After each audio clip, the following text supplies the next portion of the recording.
In fact, at the core, we're all the same. Right now, at the present moment, I'm able to see the score in every person. Even if he doesn't see it in himself, I see it. I communicate with the score, try to contact with it. There was a time when I didn't see it either in myself or in ordinary people, but I saw it in masters because they're transparent, they're purer. In this core, they are completely the same dimension. I saw that the masters are aware of it in themselves, they know it in themselves, like I see it in them. This is a completely identical space of life. But they're all absolutely unique on the periphery. Each master has unique views on practice, a unique way of life, unique behavioral patterns. It was also amazing for me to see how this one whole is manifested in such a variety. I saw for myself that you can stay with the master, you can see his divinity, but his method and way of life are not intimate to you. Then such a master isn't likely to become your root, primary master. Usually the individual quality should also match. He should be very intimate to you in methods, in manifestation, in psychotype. Then it is much easier to learn from such a master. When we desire to embrace a certain method, then we must seek a master who is closer or more intimate for us in this sense. I lived with masters in several ashrams, and their methods or how they suggested the way of practicing were not interesting to me. But they were always interesting to me as masters. Any master was interesting with their qualities. I lived in some ashrams without practicing. I just drank the presence of these masters. That was enough for me. I was not interested in their methodological base or lifestyle. I was interested in their state, and for the sake of the state, I was just staying beside them. I selected the practices that resonated with me. The most useful practices from different traditions were Chinese Wushu, Kriya helped a lot in cleansing channels, balancing doshas, Psyche, Zazen, Japanese monastic Zen, Chinese Chan Buddhism. These practices turned out to be close to me. I went through hundreds of them. Osho had offered a lot of practices combining the methods of the East and West. I explored them all. Having gone through these hundreds of practices, I ended up with 3 left for myself. At the final stage of my path, I had 3 practices, namely Chinese Wushu, Zazen, and what is called Jnana Yoga. Listening to satsangs, reading holy scriptures, contemplating and meditating on those texts. That was enough for me to establish a basis for going forward. Now I mainly use these 3 basic practices with people. When we gather, when we practice, we rely on yoga. If we've got decent yoga instructors in place, I give them a working space.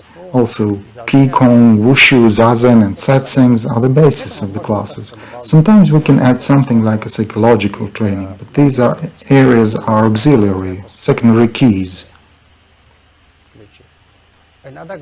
They say a master unteaches as there is nothing to teach, so he does unteach. He removes stereotypes and conditioning, and when all the stereotypes and false perceptions fall apart, then the truth becomes apparent, because it's always there. We might as well regard it as a process of unlearning from the false knowledge we have been stuffed with over the course of our lives.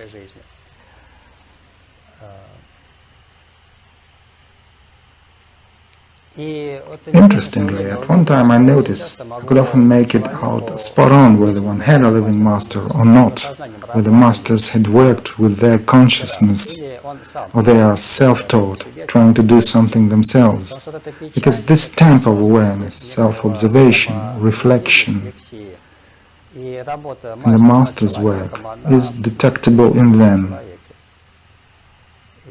Sometimes I met people and I didn't know if they had a master, but I could see they had one. And it proved right.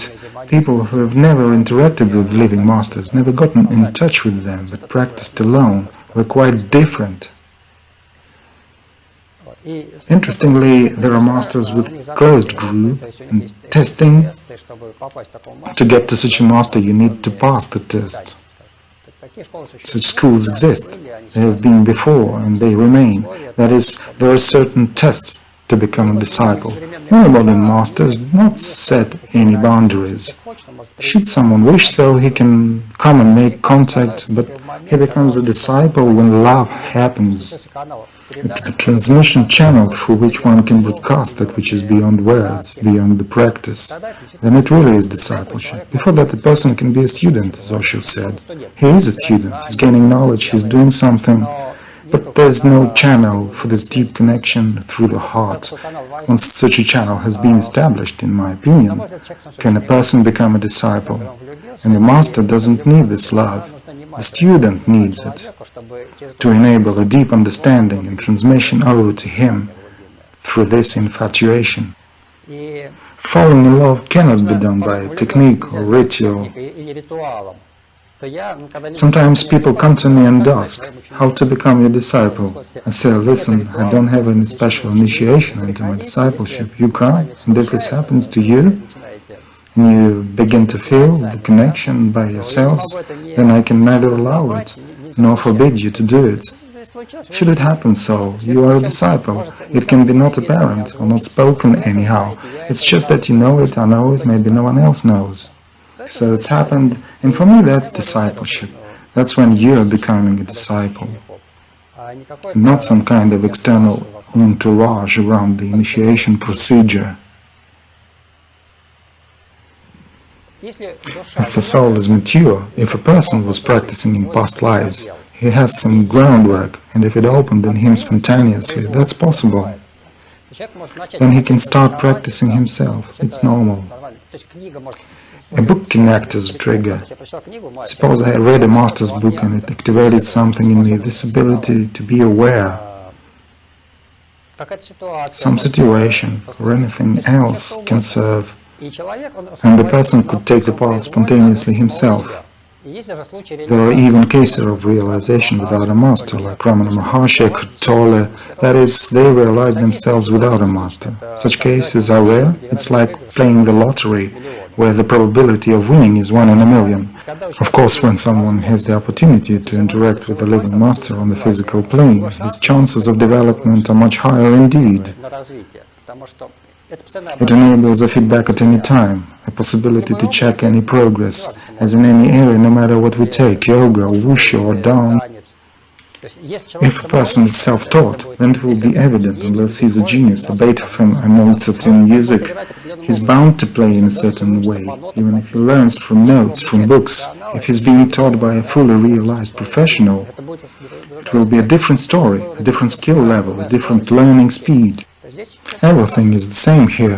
If there is an opportunity, then it should be used. If not, we'll have no choice but to move ourselves. It may happen another way, as I see it. Let's say, I used to meet with different masters. This deep connection, falling in love, didn't arise.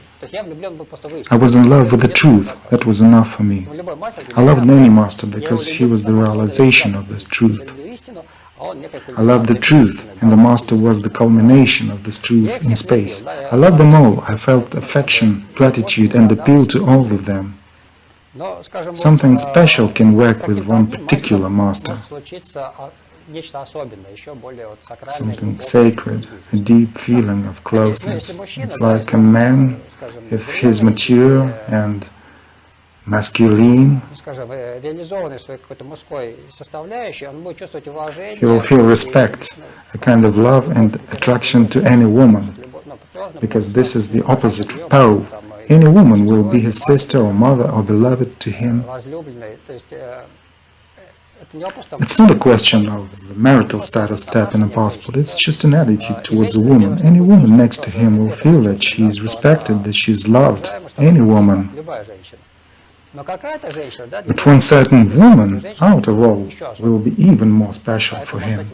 She can become his wife, his girlfriend. The same attitude towards masters, being on the path, truly earnest on the path. His master is something special to him.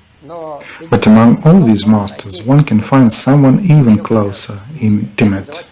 They call it a root master in the East, a root guru. It means the master that opens you up, digging so deep that all prior masters couldn't reach. Only this master could reach to you.